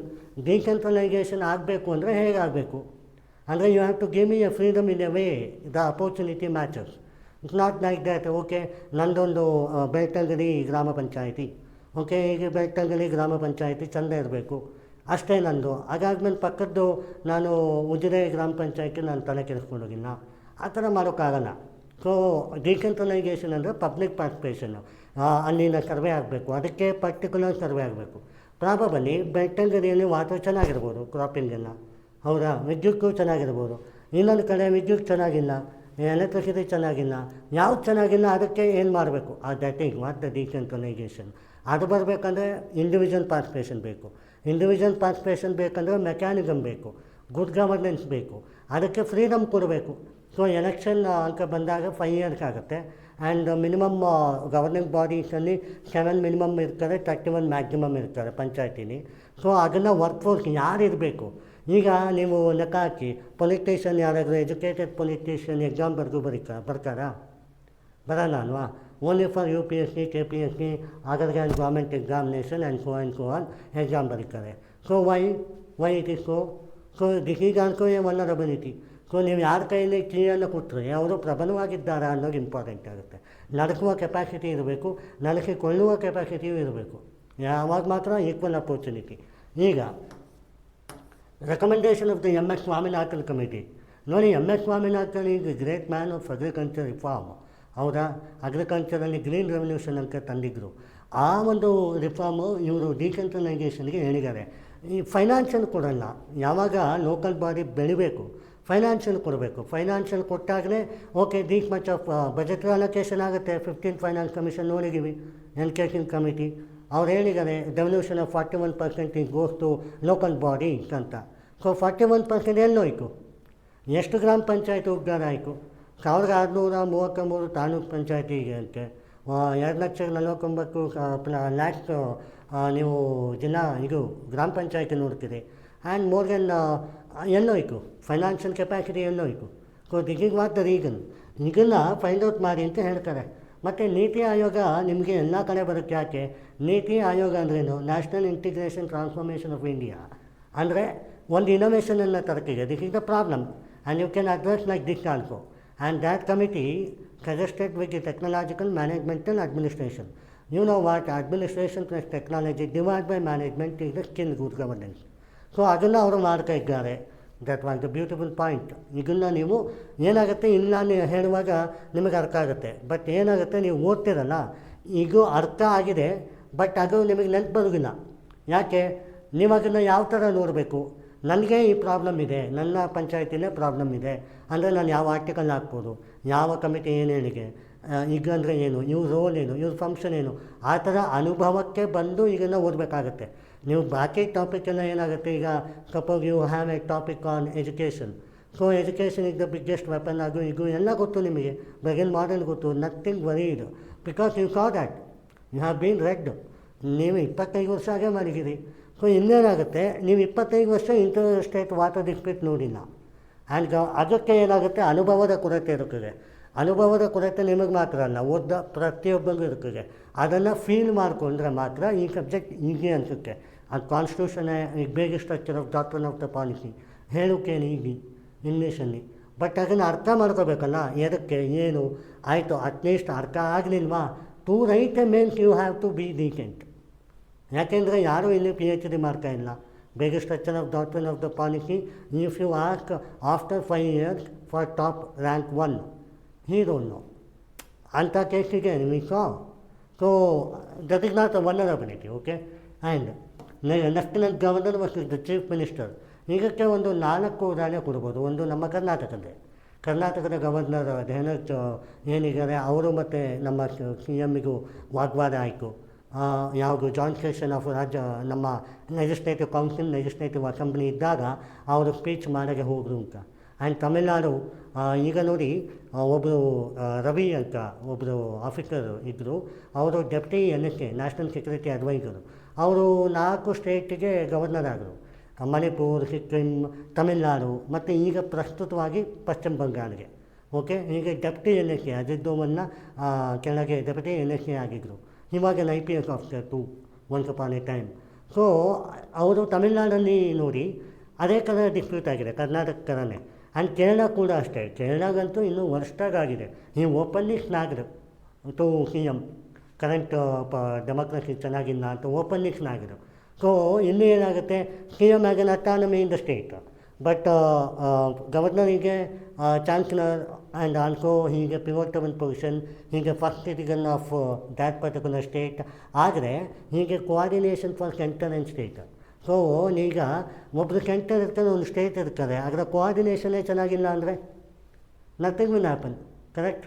So ಅವ್ರು ಯಾಕೆ ಹಾಗೆ ಮಾಡ್ತಾಯಿದ್ದಾರೆ? ಈ ಒಂದು ಗವರ್ನರ್ ಆಗಿರುವವರು ಸೇಮ್ ಸ್ಟೇಟಿಂದ ಬರಬಾರ್ದು ಅಂತ ಇದೆ. ಓಕೆ. ಸೊ ಅದಕ್ಕೆ ಈಗ ಬೇರೆ ಸ್ಟೇಟಿಂದ ಬರ್ತಾರೆ. ಸೊ ಅವರ ಕೋಆರ್ಡಿನೇಷನೇ ಇಲ್ಲ. ಯಾಕೆ? ನಮ್ಮ ಕಲ್ಚರ್ ಗೊತ್ತಿರೋದಿಲ್ಲ, ನಮ್ಮ ಬಿಹೇವಿಯರ್ ಗೊತ್ತಿರೋದಿಲ್ಲ. ಒಬ್ಬರು ಬಿಹೇವಿಯರ್ ಇನ್ನೊಬ್ಬರು ಬಿಹೇವಿಯರಾ? ಒಬ್ಬರು ಒಪಿನಿಯನ್ ಇನ್ನೊಬ್ಬರು ಒಪಿನಿಯನ್ನ? ಒಂದು ಆಡಳಿತ ಇನ್ನೊಂದು ಆಡಳಿತಕ್ಕೆ ವ್ಯತ್ಯಾಸ ಇಲ್ವಾ? ಇದೆಲ್ಲ ಮ್ಯಾಟರ್ ಆಗುತ್ತೆ. ಇದನ್ನು ಬೋತ್ ಕೈಂಡಲ್ಲಿ ನೋಡಬೇಕಾಗತ್ತೆ. ಗವರ್ನರ್ ಪೊಸಿಷನ್ ಏನು, CM ಪೊಸಿಷನ್ ಏನು, ಯಾಕೆ ಟಗನ್ ಆಯಿತು ಅನ್ನುವಂಥದ್ದು. ಇದು ಮೋಸ್ಟ್ ಆಫನ್ಲಿ ಕೇಳುವ ಕ್ವಶನ್ನು, 100% ಕ್ವಶನ್ ಈ ಕೆಲವು. ಯಾಕೆ ಅಂದರೆ ಪ್ರತಿ ವರ್ಷ ಒಂದೊಂದು ಸ್ಟೇಟಲ್ಲಿ ಈ ಥರ ಇಶ್ಯೂ ಇದೆ. Okay. Nothing like that governor ಈಗ ಮೈ ಫ್ರೆಂಡ್ ಅಂತಲೇ ಹೇಳೋಕ್ಕಾಗಲ್ಲ. ಯಾರಿಗೆ ಗೊತ್ತು? ಈಗ ಒಪಿನಿಯನ್ ಈಗ ಮಿಸ್ ಮ್ಯಾಚರು. ಗವರ್ನರ್ ಏನು ಮಾಡಬೇಕು? ಮಿನಿಸ್ಟರ್ ಕೋಆರ್ಡಿನೇಷನಿಂದ ಅವರು ಲೀಡ್ ಮಾಡಬೇಕು, ಹೌದಾ? ವಿದೌಟ್ ಮಿನಿಸ್ಟರ್ ಹಿ ಕೆನಾಟ್, ಅವ್ರ ಅಡ್ವೈಸರಿ ಹಿ ಕೆನಾಟ್. ಅದನ್ನು ಇವರು ಮಿಸ್ಯೂಸ್ ಮಾಡ್ಕೋತಾ ಇದ್ದಾರೆ. ಇವರು ಮಿಸ್ಯೂಸ್ ಮಾಡ್ಕೊತಾರೆ ಅನ್ನೋದಕ್ಕಿಂತ ಅವ್ರಿಗೆ ಒಂದು ಸ್ಪೆಷಲ್ ಪವರ್ಸ್ ಇರುತ್ತೆ ಗವರ್ನರ್ಗೆ. ಸೊ ಅದನ್ನು ಮಾಡಬೇಡ ಅಂದರೆ ಹೇಗೆ? So when there is A power there is a misconception. When there is a misconception, there is no ideology ಅಂತ. ಆ್ಯಂಡ್ ಇದನ್ನು ನಾನು ಬ್ರೀಫಾಗಿ ಕೊಟ್ಟಿದ್ದೀನಿ. ಇವಾಗೇನು ಹೇಳಿದ್ದೀನಲ್ಲ ಡಿಸ್ಪ್ಯೂಟು, ಅದೆಲ್ಲ ಎಕ್ಸಾಂಪಲ್ ಜೊತೆಗೆ ಹೇಳಿದ್ದೀನಿ. ಸೊ ಈ ಆರ್ಟಿಕಲ್ 239A 239AB ಯುನೈಟೆಡ್ ಟೆರಿಟರಿಯಲ್ಲಿ ಹೇಗಿತ್ತು, ಯುನೈಟೆಡ್ ಟೆರಿಟರಿಯಲ್ಲಿ ಯಾಕೆ ಈಗ ಬರೋದಿಲ್ಲ? ಯಾಕೆ ಅಂದರೆ ಅಲ್ಲಿ ಲೆಫ್ಟಿನೆಂಟ್ ಗವರ್ನರ್ ಇರ್ತಾರೆ. ಲೆಫ್ಟಿನೆಂಟ್ ಗವರ್ನರ್ ಈಗ ಡೈರೆಕ್ಟ್ ಅವರು ಏನು ಚೀಫ್ ಸೆಕ್ರೆಟರಿಗೆ ಲೀಡ್ ಮಾಡ್ತಾರೆ. ಸೊ ಅದಕ್ಕೆ ಆ ಇಶ್ಯೂ ಬರೋದಿಲ್ಲ.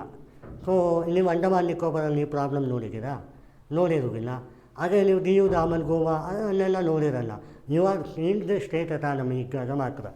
ಮತ್ತು and most of the case ಎಲ್ಲಿ ಪ್ರಾಬ್ಲಮ್ ಇರುತ್ತೆ ಅಂದರೆ ಲಿಂಗ್ವಿಸ್ಟಿಕ್ಕಲ್ಲಿ. ಬಿಕಾಸ್ ಹೀಗೆ not okay with Karnataka or linguistic policy. ಇವಾಗಲೂ ಅಷ್ಟೇ, ನೆನ್ನೆ ನ್ಯೂಸಲ್ಲಿ ನೋಡ್ತಾ ಇದ್ದೆ, ಈ ಹಿಂದಿ ಅಬಾಲಿಷನ್ ಮಾಡಿದ್ರು ಕರ್ನಾಟಕದಲ್ಲಿ ಜಸ್ಟ್ ಫಾರ್ ಮಾರ್ಕ್ ಓರಿಯೆಂಟೆಡ್ ಅಂತ. So he gave a notice there, governor gave a notice why you abolished it ಅಂತ. ಯಾಕೆ? ಸೆಂಟ್ರಲ್ಲಿ ತ್ರೀ ಲ್ಯಾಂಗ್ವೇಜ್ ಫಾರ್ಮುಲಾ ಇಟ್ಟಿದ್ದಾರೆ. ಕರೆಕ್ಟ್? 3 ಲ್ಯಾಂಗ್ವೇಜ್ ಫಾರ್ಮುಲಾ ಬೇಕಾ 2 ಲ್ಯಾಂಗ್ವೇಜ್ ಫಾರ್ಮುಲಾ ಬೇಕಾ ಅನ್ನುವಂಥದ್ದನ್ನು ಡಿಸೈಡ್ ಮಾಡೋದ್ರಲ್ಲಿ ಓವರ್ಲ್ಯಾಪ್ ಆಗಿದೆ ಅನ್ನುವಂಥದ್ದು. ಸೊ ಎರಡೂ ಒಂದೇ, ಚೆನ್ನಾಗೇ ಇದೆ. ಸೊ 3 ಲ್ಯಾಂಗ್ವೇಜ್ ಇಟ್ಟಿದ್ರೆ ಏನು ಪ್ರಾಬ್ಲಮ್ ಆಗ್ತಿತ್ತು? ಏನೂ ಆಗ್ತಿರಲಿಲ್ಲ. I know Hindi, come on or not know Hindi, that is what the vulnerability. ಅವರೇನು ಹೇಳ್ತಾರೆ, ನಿಮಗೆ ಕನ್ನಡ ಬರ್ತದಾ? So you have to learn the Kannada come on ಅಂತಾರೆ. ಬಟ್ ಅಲ್ಲೇನು ಹೇಳ್ತಾರೆ 3 ಲ್ಯಾಂಗ್ವೇಜ್ ಫಾರ್ಮುಲಾದಲ್ಲಿ, if I am interested to study I have to read 3 language. One is English, another one is my own, and another one which ever you comfortable. It's not like that the Hindi. If you want to learn the Tamil, you learn the Tamil. That is NEP now. But ಈಗೆಲ್ಲ overlap ಆಯಿತು state government ಪ್ರಸ್ತುತವಾಗಿ. ಈಗೆಲ್ಲ ಕೇಳೋ chances ಇದೆ 3 language formula. National capital territory of Delhi ಅಂದರೆ it is more or less governor, ಏನು ನಾನು ಹೇಳಿದೆ ಗವರ್ನರ್ ಮತ್ತು CM ಟಗನ್ನು ಇನ್ ಸ್ಟೇಟ್, ಅದೇನೇ ಯೂನಿಯನ್ ಟೆರಿಟರಿಯಲ್ಲಿ ಆಗಿತ್ತು ಅನ್ನುವಂಥದ್ದು. ಡೆಲ್ಲಿ ಕ್ಯಾಪಿಟಲ್ ಸಿಟಿ ಗೊತ್ತು, ಇರೋಬರೋ ಹೋಮ್ ಮಿನಿಸ್ಟ್ರಿ ಅಲ್ಲಿರ್ತದೆ, PMO ಅಲ್ಲಿರ್ತದೆ. ಆದರೆ ಈಗ ಡೆಲ್ಲಿ ಅನ್ಕೋ ಸ್ಟೇಟು, ಹೌದಾ? ಸೊ ಈಗ ಸೆಂಟ್ರಲ್ ಮಾತು ಕೇಳಬೇಕಾ ಆಫೀಸರ್ಸು, ಸ್ಟೇಟ್ ಮಾತು ಕೇಳಬೇಕಾ? ಸ್ಟೇಟಲ್ಲೂ ಲೆಜಿಸ್ಲೇಟಿವ್ ಕೌನ್ಸಿಲಿಗೆ, ಅಸೆಂಬ್ಲೀಸಿಗೆ, ಸೆಂಟ್ರಲಲ್ಲೂ ಪಾರ್ಲಿಮೆಂಟಿಗೆ, ರಾಜ್ಯಸಭಾ ಲೋಕಸಭೆ ಇದೆ. ಯಾರ ಮಾತು ಕೇಳಬೇಕು? ಸೊ ವರ್ಕ್ ಫೋರ್ಸ್ ಎಷ್ಟಿಗೆ? ವರ್ಕ್ ಫೋರ್ಸ್ ಏನು 50-50 ಶೇರ್ ಮಾಡಿದಾರಾ? ಇಲ್ಲ ಅಲ್ವಾ? ಸ್ಟೇಟ್ ಲಿಸ್ಟಲ್ಲಿ ಏನಿದೆ? ಪೊಲೀಸಿಂಗ್ ಇದೆ, ಎಜುಕೇಷನ್ನು, ಹೆಲ್ತು, ರೂರಲ್ ಡೆವಲಪ್ಮೆಂಟ್ ಎಲ್ಲ ಇದೆ. ಸೊ ಅದನ್ನು ಮಾತ್ರ ಮಾಡಿ ಯು ಡೋಂಟ್ ಕಮ್ ಅಂತಲ್ಲ. ಪೊಲೀಸಿಂಗ್ ಇದೆ ಅಂತ ಅಂದಮೇಲೆ what about the central government over there? So this is an issue. It is not the issue, it is a clear issue. So ಈಗೆಲ್ಲ ಕ್ಲೀನಾಗಿ ನಾನು ಅದನ್ನು ಕೊಟ್ಟಿದ್ದೀನಿ. ಕ್ಯಾಪಿಟಲ್ ಅಂದ್ರೇನು, ಡೆಮೋಕ್ರಸಿ ಹೆಂಗಿರಬೇಕು, ಅವ್ರಿಗೇನು ಈಗೆಲ್ಲ ಬರೀಬೇಕಾದ್ರೆ ನೀವು ಆ ಸೆಂಟರ್ ಸ್ಟೇಟು ಮತ್ತು ಕನ್ಕರೆಂಟ್ ಲಿಸ್ಟ್ ಕೊಟ್ಟಿದ್ದಲ್ಲ, ಅದನ್ನು ಬರೀಬೇಕಾಗುತ್ತೆ ಸ್ವಲ್ಪನಾದರೂ. ಯಾಕೆಂದರೆ ಅವ್ರಿಗೆ ಐಡಿಯಾ ಬರಬೇಕಲ್ಲ. ಆಮೇಲೆ ಆರ್ಟಿಕಲ್ಸ್ ಮೆನ್ಷನ್ ಮಾಡಬೇಕಾಗುತ್ತೆ. ಹಾಗೆ ಆ್ಯಂಡ್ ನ್ಯಾಷನಲ್ ರಿಜಿಸ್ಟರ್ ಕಿರಿಗನ್ ಅಥವಾ ಆರ್ಬಿಟ್ರಿ ಯೂಸ್ ಆಫ್ ಲಾ ಅಂದರೆ ಏನು? ಇವಾಗ ನಿಮಗೆ ಗೊತ್ತು, ಬಾಂಗ್ಲಾದೇಶ್ ಬೇರೆ ಆಗಿತ್ತು. ಆವಾಗ ಎಷ್ಟೋ ಜನ ಮೈಗ್ರೇಟ್ ಆಗಿ ಬಂದರು. ಇವಾಗಲೂ ನೀವು ನೋಡಿ ಬೆಂಗಳೂರಲ್ಲಿ ಎಷ್ಟೋ ಜನ ಬಾಂಗ್ಲಾ ಪೀಪಲ್ ಅನ್ಅಥರೈಸ್ಡ್ ಇದ್ದಾರೆ ಅಂತ ನ್ಯೂಸಲ್ಲಿ ಇತ್ತು. ಎಷ್ಟೋ ಜನ without they don't have Aadhaar card, nothing, they are not the citizen of India. So it's A migration. ಅಂಥ ಪರಿ ಮೈಗ್ರೇಷನ್ ಅಂತ ಬಂದರೆ ಎಂತ ಮಾಡೋದು? ಮಯನ್ಮಾರಿಂದ ಬರ್ತಾಯಿದ್ರು, ಅದನ್ನು ನಿಲ್ಸಿದ್ದೇವೆ. ಬಾಂಗ್ಲಾದೇಶ್ ಈಗ ನೋಡ್ತಾ ಇದ್ದಾರೆ. ಸೊ ಅಂಥ ಕೇಸಲ್ಲಿ ಏನಾಗುತ್ತೆ? ಈಗ ಕರ್ನಾಟಕದಲ್ಲಿದ್ದವರೆಲ್ಲ ಛತ್ತೀಸ್ಗಢಿಗೆ ಹೋಗಿದ್ದಾರೆ, ನೇಪಾಳಕ್ಕೂ ಹೋಗ್ಬಿಡುವ ಅಂತ. ಆ್ಯಂಡ್ ಯಾಕೆ ಈಗೆಲ್ಲ ತರೀತಾರೆ? ಬಾಂಗ್ಲಾದೇಶ್ ಈಗ not A good opinion with us, ಹೌದಾ? ನಾನು ನಿಮ್ಗೆ ಹೇಳಿದ್ನಲ್ಲ, ಹಸೀನಾ ಅಂತ ಒಬ್ಬರು ಪ್ರೈಮ್ ಮಿನಿಸ್ಟರ್ ಇದ್ದರು, ಅವರನ್ನು ಹ್ಯಾಂಗ್ ಮಾಡೋಕ್ಕೆ ಅಲ್ಲಿನ ಸುಪ್ರೀಂ ಕೋರ್ಟು ಅವಕಾಶ ಕೊಡ್ತು. ಆದರೆ ಅವರು ಇಂಡಿಯಾಗೆ ಪ್ರೊಟೆಕ್ಷನಲ್ಲಿ ಇವಾಗಿದ್ದಾರೆ, ಪ್ರಸ್ತುತವಾಗಿದ್ದಾರೆ, ಇಂಡಿಯಾ ಪ್ರೊಟೆಕ್ಷನ್. ಸೊ ಅವ್ರಿಗೂ ಇಂಡಿಯಾಗೂ ಆಗ್ತಾ ಇಲ್ಲ. ಇದು ಈ ಒಂದು ಇನ್ಕಂಬೆನ್ಸಿ ಅಂತಾರೆ ಇದನ್ನು. ಸೊ ಇಂಟರ್ನಲ್ ಅಫೇರ್ಸ್ ಇದು, ಆ ದೇಶದ ಇಂಟರ್ನಲ್ ಅಫೇರ್ ಒಂದು ದೇಶಕ್ಕೆ ಹೇಗೆ ಪರಿಣಾಮ ಬೀಳುತ್ತದೆ ಅಂತ. ಸೊ ಇದನ್ನು ನೀವು ಕ್ಲೀನಾಗಿ ನೋಡಿ. ಪ್ರೊಟೆಕ್ಟ್ಗೆ ಇಂಟ್ರೆಸ್ಟ್ ಆಫ್ ದ ಸಿಟಿಜನ್. ನಿಮ್ಮ ಮನೆಗೆ ಯಾರ್ಯಾರೋ ಬರೋಕ್ಕಾಗುತ್ತಾ? ಆಗಲ್ಲ. ಆ್ಯಂಡ್ ಆಯಿತು, ಬಂದ ಮೇಲೆ ಹೇಗಿರಬೇಕು ಅನ್ನುವಂಥದ್ದು ನಮ್ಮ ಲಾಗೆ ಬದ್ಧವಾಗಿರಬೇಕು. ಕರೆಕ್ಟ್? ಸೊ ಅದನ್ನೆಲ್ಲ ಯೋಚನೆ ಮಾಡಬೇಕು. ಆರ್ಟಿಕಲ್ 14 ಈಕ್ವಾಲಿಟಿ ಯಾರಿಗೆ? ಭಾರತದವರಿಗೆ, ಅವರಿಗ ಅನ್ನುವಂಥದ್ದು. ಆಯಿತು, ನಮ್ಮಲ್ಲಿ ಇನ್ನೊಂದು ಇದೆ DPSP, we have to respect the countries to country. So ಇವಾಗ ಏನಾಗುತ್ತೆ, ಬಾಂಗ್ಲಾದೇಶ ಬಂದಿಗೆ ಮೈಗ್ರೇಟ್ ಆಗಿ ಅಂದರೆ we have to respect in human nature. Human rights violation ಮಾಡಬೇಕಾ ಅಥವಾ ಅವ್ರನ್ನೆಲ್ಲ ಎಲ್ಲಿ ಕಳಿಸೋದು? ಮತ್ತೆ ರಿಸೀವ್ ಮಾಡಲ್ಲ ಅವರು ಬಾಂಗ್ಲಾದೇಶದವರು, ಎಲ್ಲಿ ಕಳಿಸ್ಬೇಕು? ಸೊ ಇದೇ ಕೇಸು ರೋಹಿಂಗ್ಯಾ ಕ್ರೈಸಿಸಲ್ಲಿ ಕೂಡ ಆಗಿತ್ತು. ಓಕೆ, ನೆಕ್ಸ್ಟ್ ನೋಡಿ ಕೋಆಪರೇಟಿವ್ ಫೆಡರಲಿಸಮ್ ಅಂತಂದ್ರೇನು, ಒಂದು ಸ್ಟೇಟ್ ಮತ್ತು ಸೆಂಟರಿನ ಆ ಒಂದು ಲಿಸ್ಟ್ ಏನಿದೆ, ಅಂದರೆ centre state list, union list, ಅದು ಯಾವ ಥರ ವರ್ಕ್ ಫೋರ್ಸ್ ಮಾಡಬೇಕು ಅನ್ನುವಂಥದ್ದು. ಟಗಲ್ ಆಗಬಾರ್ದು, only for inclusive development, human development, balanced approach, coordination networking, ಈ ಥರದ ಒಂದು ಅಪ್ರೋಚನ್ನು ಹೊಂದಿರಬೇಕು. ಈಗೇನಾಗುತ್ತೆ, ಕೆಲವೊಂದು ಜಿಲ್ಲೆ ಅಥವಾ ಕೆಲವೊಂದು ರಾಜ್ಯದಲ್ಲಿ ಇದು ಡೈರೆಕ್ಟಾಗಿ ಮಾಡಲಿಕ್ಕಾಗಲ್ಲ. ಯಾಕೆ? ಅಪೋಸ್ ಮಾಡ್ತಾರೆ. ಈಗ encourage NITI Aayog, GST council ಎಷ್ಟು ಜನ ಒಪ್ಪಿದ್ರು? ಒನ್ ನೇಷನ್ ಒಂದು GST ಎಲ್ಲ. ಸೊ ಜೊತೆಗೆ ಅಂತೂ ಒಂದು ಕಾನ್ಸೆಪ್ಟ್, ಈಗ ಇನ್ಕಮ್ ಟ್ಯಾಕ್ಸ್ ಆ್ಯಕ್ಟ್ 2025 ಇದೆ, ಇದನ್ನ ಎಷ್ಟು ಜನ ಒಪ್ಪಿದ್ದಾರೆ? So the moment you are in opposition party doesn't mean that you are in opposition itself. Whatever he done, ಅವ್ರು ಏನೇ ಒಳ್ಳೆ ಕೆಲಸ ಮಾಡಲಿ ಕೆಟ್ಟ ಕೆಲಸ ಮಾಡಿ ಅದನ್ನು ಅಪೋಸಿಟ್ ಮಾಡಬೇಕು ಅನ್ನುವಂಥದ್ದಲ್ಲ. ಸೊ ದಿಸ್ ಇಸ್ ವಾಟ್, ಅದಕ್ಕೆ ಏನು ಮಾಡಬೇಕು, ಅದು ಮೇಯ್ನಾಗಿ ಅಪೋಸಿಷನ್ ಬರೋದು ಇಲ್ಲಿ ಆ ಲಿಸ್ಟಿನಲ್ಲಿ. ಸೊ ರೂರಲ್ ಡೆವಲಪ್ಮೆಂಟಲ್ಲಿ ಬರ್ತದ ಇಲ್ಲ, ಅದೇ ನೀವು ಡಿಫೆನ್ಸಲ್ಲಿ ಬರುತ್ತಾ ಇಲ್ಲ, ಕನ್ಕರೆಂಟ್ ಲಿಸ್ಟಿಗೆ ಅಲ್ಲ, ಇಬ್ಬರೂ ಹ್ಯಾಂಡ್ಲ್ ಮಾಡಬೇಕಲ್ಲ, ಅಲ್ಲಿ ಬರುತ್ತೆ. NEP ಯಾಕೆ ಡಿಸ್ಪ್ಯೂಟಲ್ಲಿಗೆ ಕನ್ಕರೆಂಟ್ ಲಿಸ್ಟು. ಈಗ ಅದನ್ನು ಪಾರ್ಲಿಮೆಂಟ್ರಿಯಲ್ಲಿ ಪ್ರಪೋಸ್ ಮಾಡಬೇಕು, ಪಾರ್ಲಿಮೆಂಟ್ರಿಲಿ, ಲೋಕಸಭೆಯಲ್ಲಿ, ಆಮೇಲೆ ರಾಜ್ಯಸಭೆಯಲ್ಲಿ. ಅದಕ್ಕೂ ಮುಂಚೆ ಲೆಜಿಸ್ಲೇಟಿವ್ ಅಸೆಂಬ್ಲಿ ಮತ್ತು ಕೌನ್ಸಿಲಲ್ಲಿ ಪಾಸ್ ಆಗಬೇಕು ಪ್ರತಿಯೊಂದು ಇದರಲ್ಲಿ. ಯಾಕೆ? ಕನ್ಕರೆಂಟ್ ಲಿಸ್ಟ್ ಅದು. So whether you want or not, it should be like that. So ಇಲ್ಲಿ ಡಿಸ್ಪ್ಯೂಟ್ ಆಗುತ್ತೆ, ಇದು ಇದರ ಮಹತ್ವ. ನೆಕ್ಸ್ಟ್ ನೋಡಿ, 97th amendment of the cooperation ಅಂದರೆ ಏನು, ಸ್ಟ್ರೆಂತ್ ಆ್ಯಂಡ್ ದ ಕೋಆಪರೇಟಿವ್ಸ್ ಅಂದರೆ ಏನು, ಲೋಕಲ್ ಬಾಡಿ ಎಂಪ್ರಸಿಸ್ ಮಾಡುತ್ತೆ ಇದನ್ನು. ಅಂದರೆ ಈಗ ನನಗೆ ಒಂದು ಪಂಚಾಯತಿ ಇದೆ, ತುಂಬ ಚೆನ್ನಾಗಿದೆ, ಇನ್ನೊಂದು ಪಂಚಾಯತಿ ವಲ್ನರಬಿಲಿಟಿ ಇದೆ. ಸೊ ನಾನು ವರ್ಟಿಕಲ್ ಡೆವಲ್ಯೂಷನ್, ಹಾರಿಜಾಂಟಲ್ ಡೆವಲ್ಯೂಷನಲ್ಲಿ 41% ಆಫ್ ದ ಶೇರ್ ಕೊಟ್ಟಿದ್ದೀನಿ. ಎಲ್ಲಿ ತೋರಿಸ್ತೀನಿ? ಎಲ್ಲಿದೆ ಫಂಡಿಂಗ್? ಎಲ್ಲಿಗೆ ಫಂಕ್ಷನರಿ? ಎಲ್ಲಿಗೆ ಮೆಕ್ಯಾನಿಸಮ್? ಸರಿ, ನನಗೂ ಕಾಂಗ್ರೆಸ್ ಗೌರ್ಮೆಂಟ್, ನನಗೂ BJP ಗೌರ್ಮೆಂಟ್. BJP ಗೌರ್ಮೆಂಟ್ ಇರುವಾಗ ನಾನು ಡೆವಲ್ಯೂಷನ್ 41% ಕೊಟ್ಟೆ, ಕಾಂಗ್ರೆಸ್ ಗೌರ್ಮೆಂಟಲ್ಲಿ ಕೊಡೋಕ್ಕಾಗಲ್ವಾ? That not the case. ಅದನ್ನು ಇಲ್ಲಿ ಹೇಳ್ತಾ ಇದೆ, future constitution recognition, state regulation, cooperative principle ಅಂತ. ಅಂದರೆ ಬ್ರದರ್ಹುಡ್ ನೇಷನನ್ನು ಯಾವಾಗ ಬೆಳೆಸ್ಕೋಬೇಕು, only positive thought that create inclusive growth, ಅದನ್ನು ಇವರು ಹೇಳ್ತಾರೆ. ಆ್ಯಂಡ್ ಅಸಿಮೆಟ್ರಿಕ್ ಫೆಡರಲಿಸಮ್ ಅಂದರೆ ಏನು? ಒಂದು ರಾಜ್ಯ ಇನ್ನೊಂದು ರಾಜ್ಯಕ್ಕೆ ಭ್ರಾತೃತ್ವ ಹೊಂದಿದೆಯಾ?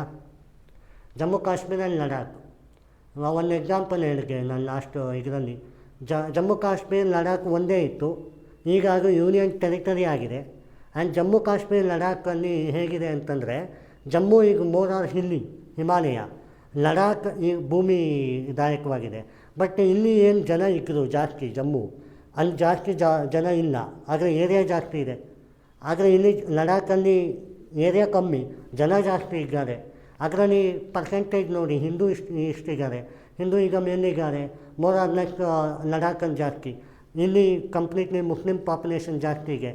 ಸೊ ಅಲ್ಲಿ ಏನಾಗುತ್ತೆ ಪ್ರಾಬ್ಲಮ್, ಒಂದು ಸ್ಟೇಟಲ್ಲಿ ಜಿಯೋಗ್ರಫಿಕಲ್ ಲೊಕೇಶನ್ ಮಾತ್ರ ಮ್ಯಾಟರ್ಸ್ ಆಗಲ್ಲ, ಕಲ್ಚರಲ್ ಮತ್ತು ಡೈವರ್ಸಿಟಿ ಒಪಿನಿಯನ್ಸ್ ಬರುತ್ತೆ. ಸೊ ಈ ಥರದ ಕನ್ಸರ್ವೇಟಿವ್ ರೇಷಿಯೋ ಪಶ್ಚಿಮ ಬಂಗಾಳ ಜೊತೆ ಚೆನ್ನಾಗಾಗ್ತಾರೆ, ಕೇರಳ ಜೊತೆ ಚೆನ್ನಾಗಾಗ್ತಾರೆ. ಯಾಕೆ? Communist in nature.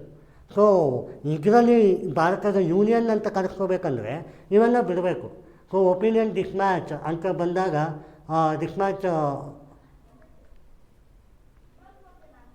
ಒಪಿನಿಯನ್ ಡಿಸ್ಮ್ಯಾಚ್ ಅಂತ ಬಂದಾಗ ಅಗ್ರಿಗೇಟನ್ನು ನೋಡಬೇಕು.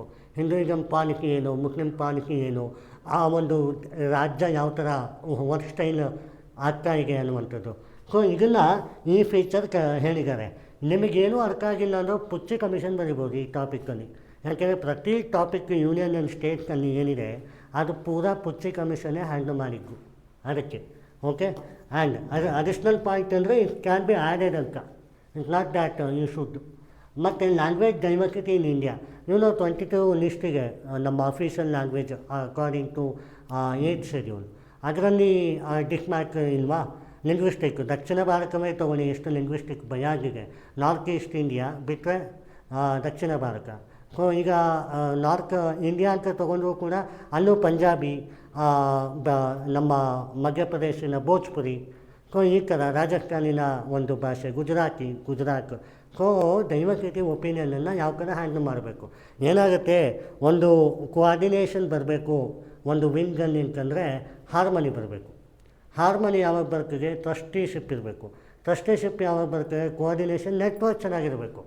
Daily that nation is the best that nation that governs A positive opinion ಅಂತ. ಆವಾಗ ಮಾತ್ರ ಬರ್ತದೆ. ಈ ಲ್ಯಾಂಗ್ವೇಜ್ ಡೈವರ್ಸಿಟಿ ಅಂತ ಕರೆದಾಗ ಬರೀ ಡೈವರ್ಸಿಟಿಯೇ ನೋಡ್ತಾರೆ. ಆ ಡೈವರ್ಸಿಟಿಯನ್ನು ಪಾಸಿಟಿವ್ ಯಾಕೆ ಮಾಡ್ಕೊಳ್ಳಲ್ಲ? Okay, you have a great ideology Karnataka, you have a great ideology, you have to I will speak with you. ಆ ಥರ ಹೇಳೋದಿಲ್ಲ. ತಮಿಳ್ನಾಡು ಹಾಗೆ ಗ್ರೇಟ್ ಕನೆಕ್ಟ್ ಆನ್ ತಮಿಳಿಯನ್ಸ್. ಅದರಲ್ಲಿ ಎಷ್ಟೊಂದು ತೊಗೋಬೋದು ನಾವು ಸಂಗಮ್ ಲಿಟ್ರೇಚರಲ್ಲಿ. ನಮ್ಮಲ್ಲಿ ಹಲ್ಮಿಡಿ ಶಾಸನಗಳನ್ನು ತೊಗೋಬೋದು. ಏನು ಮಾಡ್ತೀರಿ, ಬ್ರಾಹ್ಮಿ ಲಿಪಿಯಿಂದಲೂ ತೊಗೋಬೋದು ನಾರ್ತ್ ಇಂಡಿಯಾಗೂ. We are not. We have to receive ಮಾಡಬೇಕು. ಇದು ಒಂದು. ಮತ್ತು finance commission it is absolutely a common pattern. ಇದನ್ನು ನೀವು ಕಾನ್ಸ್ಟಿಟ್ಯೂಷನ್, ನಾನ್ ಕಾನ್ಸ್ಟಿಟ್ಯೂಷನಲ್ ಬಾಡಿಯಲ್ಲಿ ನೋಡ್ತೀರಿ. ಇದು ಒಂದು ವರ್ಟಿಕಲ್ ಮತ್ತು ಹಾರಿಜಾಂಟಲ್. ಬಜೆಟ್ ಸೆಷನಲ್ಲಿ ಬ್ರೀಫಾಗಿ ಎಕ್ಸ್ಪ್ಲೇನ್ ಮಾಡಿದ್ದೀನಿ ಇದ್ರ ಬಗ್ಗೆ. ಆರ್ಟಿಕಲ್ 280 ಪ್ರಕಾರ ಒಂದು ರಾಜ್ಯಕ್ಕೆ ಎಷ್ಟು ರೆವಿನ್ಯೂ ಬರ್ತದೆ ಅದು ಶೇರ್ ಆಗುತ್ತೆ ಸೆಂಟರ್ಗೂ ಮತ್ತು ಸ್ಟೇಟಿಗೂ. ಆವಾಗ ಯಾವ ರೀತಿಯ ಪರ್ಸೆಂಟೇಜ್ ಅಲೋಕೇಶನ್ ಆಗುತ್ತೆ, ಯಾವ ಆಧಾರದ ಮೇಲಾಗುತ್ತೆ, ಜಿಯೋಗ್ರಫಿಕಲ್ ಆಧಾರ, ಲಿಂಗ್ವಿಸ್ಟಿಕ್ ಆಧಾರ, ಪಾವರ್ಟಿ ಎಷ್ಟಿಕ್ಕು, ಅಥವಾ ಅದಕ್ಕೆ ಏನು ರೆಸ್ಪಾನ್ಸಿಬಿಲಿಟಿ ಅಂತ. ನಾರ್ತ್ ಈಸ್ಟ್ 90:10 ಕೊಡ್ತಾ ಇದ್ದೇವೆ, ಸೆಂಟರ್ 90:10 ಸ್ಟೇಟ್. ಮತ್ತು ಇವರು 60:40 ಕೊಡ್ತಾ ಇದ್ದಾರೆ ಸ್ಟೇಟಿಗೂ, ನಾರ್ಮಲ್ ಸ್ಟೇಟಿಗೂ ಇದು. ಅದು ಯಾಕೆ ಅನ್ನುವಂಥದ್ದು.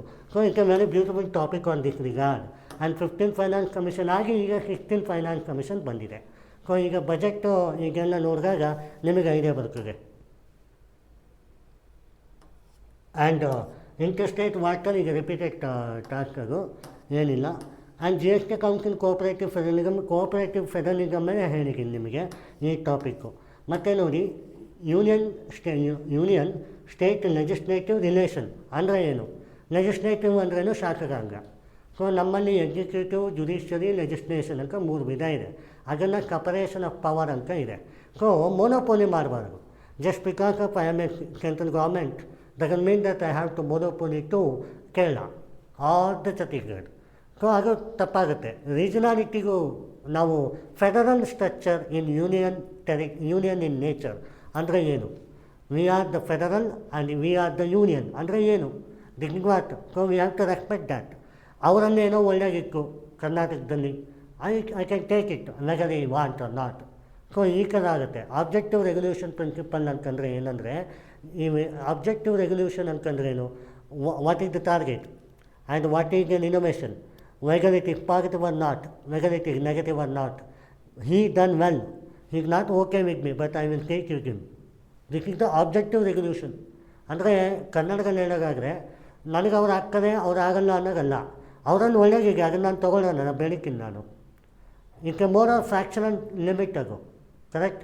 ಅದನ್ನು ಏನಾಗುತ್ತೆ, ಪಾರ್ಟಿ ವೇರಿ ಆಗುತ್ತಲ್ಲ ಡೆಮೋಕ್ರಸಿಲಿ, ಮೈಂಡ್ ಸೆಟ್ ವೇರಿ ಆಗುತ್ತೆ. ಅದರ ಎಫೆಕ್ಟ್ ಡೈರೆಕ್ಟ್ ಪೀಪಲ್ಗೆ ಬರುತ್ತೆ.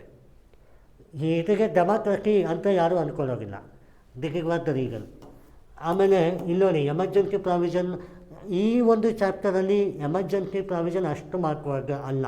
ಇದನ್ನು ನಾನು ಯಾಕೆ ಒಂದು ಇನ್ಫಾರ್ಮೇಷನ್ ಆಗಿ ಕೊಟ್ಟಿದ್ದೀನಿ. Proclamation emergency, national emergency, economic emergency, insurgency emergency, ಆ ಥರದ್ದು. Not a important task on this. Emergency power obviously central ಗೌರ್ಮೆಂಟೇ ಮಾಡಬೇಕಾ, ರೈಟ್? ಕಂಟಿನ್ಯೂ. ಈಗ ಸ್ಟೇಟಲ್ಲಿ ಎಲೆಕ್ಷನ್ ಇಲ್ಲ, ಆಗಿತ್ತು, ಕೊಯಲೇಷನ್ ಗೌರ್ಮೆಂಟ್ ಬಿದ್ದೋಯ್ತು, none of them or again ಒಂದು ಎಲೆಕ್ಷನ್ ಮಾಡಬೇಕು. ಆಗ ಗವರ್ನರ್ ಓಕೆ ಇದಕ್ಕೆ ಸ್ಟೇಟ್ ಎಮರ್ಜೆನ್ಸಿ ಕೊಡ್ಬೋದು. ಎಕ್ಸೆಪ್ಟ್ ದ್ಯಾಟ್ ಎಲ್ಲವೂ ಕೂಡ ಎಮರ್ಜೆನ್ಸಿ ಸೆಂಟ್ರಲ್ನಲ್ಲೇ ಇರೋದು. ಹೌದಾ? ವಾರ್ ಬೇಕು ಅಂದರೆ ಇವ್ರು ಡಿಸೈಡ್ ಮಾಡ್ತಾರಾ? ಇಲ್ಲ. ಸಪೋಸ್ ಇರಾನ್ ಇಂಡಿಯಾ ಫ್ರೆಂಡ್ ಆಗಿದೆ, ಯಾಕೆ? We gave a medical support to them and he gave a balance of oil. Suppose ನಾವು ಕೊಟ್ಟಿಲ್ಲ, ಅಗೇನ್ ವಾರ್ ಆಯಿತು, who is going to loss? Within our peninsula of India, right? ಈಗ ಯಾರ್ಯಾರೋ war ಮಾಡಿದ್ದಕ್ಕೆ ಇಂಡಿಯಾಗ gas problem ಆಗಿದೆ ಅಂತಂದರೆ, ಇನ್ನು ನಮಗೆ ವಾರ್ ಮಾಡಿದರೆ ಕರೆಕ್ಟಾ? We have to fake. ನಮ್ಮ ಹತ್ರ ಫೇಕ್ ಮಾಡೋ ಕೆಪಾಸಿಟಿ ಇಲ್ಲ ಅಂತ ಅಲ್ಲ. ಅನ್ನಕ್ಕೆ ಕಲಿ ಸ್ಟ್ರಕ್ ಡೌನ್ ಆಗಬಾರ್ದು, we have A better opportunity ಅಂತ. ಹಾಗೆ ಸೊ ಈ chapter was very nice chapter. ಇದನ್ನು ನೀವು ಆರಾಮ್ಸೆ ಮಾಡ್ಬೋದು. ಈ ಚಾಪ್ಟರ್ನ ಡಿಸೈನ್ ಏನಂತಂದರೆ, ಫಸ್ಟು ಅದಂದರೆ ಏನು ಅಂತ ಕೊಟ್ಟಿದ್ದೀನಿ, ತದನಂತರ ಒಂದೊಂದು ಚಾಪ್ಟರ್ ಬಗ್ಗೆ ಏನು ಅಂತ ಒಂದು ಟಾಪಿಕ್ ಬಗ್ಗೆ ಅಡ್ರೆಸ್ ಮಾಡಿದ್ದೀನಿ. ಆಮೇಲೆ ಕಾಮನ್ ಮಿನಿಮಮ್ ಚಾಲೆಂಜಸನ್ನು ಕೊಟ್ಟಿದ್ದೀನಿ, ಕಾಮನ್ ಮಿನಿಮಮ್ ವೇ ಫಾರ್ವರ್ಡನ್ನು ಕೊಟ್ಟಿದ್ದೀನಿ, ಕಾಮನ್ ಮಿನಿಮಮ್ ಸೊಲ್ಯೂಷನನ್ನು ಕೊಟ್ಟಿದ್ದೀನಿ, ಕಾಮನ್ ಮಿನಿಮಮ್ ಕೊಟೇಶನ್ಸನ್ನು ಕೊಟ್ಟಿದ್ದೀನಿ. ಈಗಿಷ್ಟು ಬರೆದ್ರೆ ನಿಮಗೆ ಒಂದು ಕ್ವಶನ್ ಡನ್ ಅಂತ. ಸೊ ಇದನ್ನು ಮಲ್ಟಿಪಲ್ ಟೈಮ್ಸ್ ರಿವಿಷನ್ ಮಾಡಿದಾಗ ಮಾತ್ರ ನಿಮ್ಮ ಭಾರತ ಯೂನಿಯನ್ ಮತ್ತು ಸ್ಟೇಟ್ ಅಂದರೆ ಏನು, ಯೂನಿಯನ್ ಟೆರಿಟರಿ ಅಂದರೆ ಏನು ಅಂತ ಗೊತ್ತಾಗುತ್ತೆ. ಸೊ ಇದ್ದಾನೆ ಡೌಟ್. Thank you.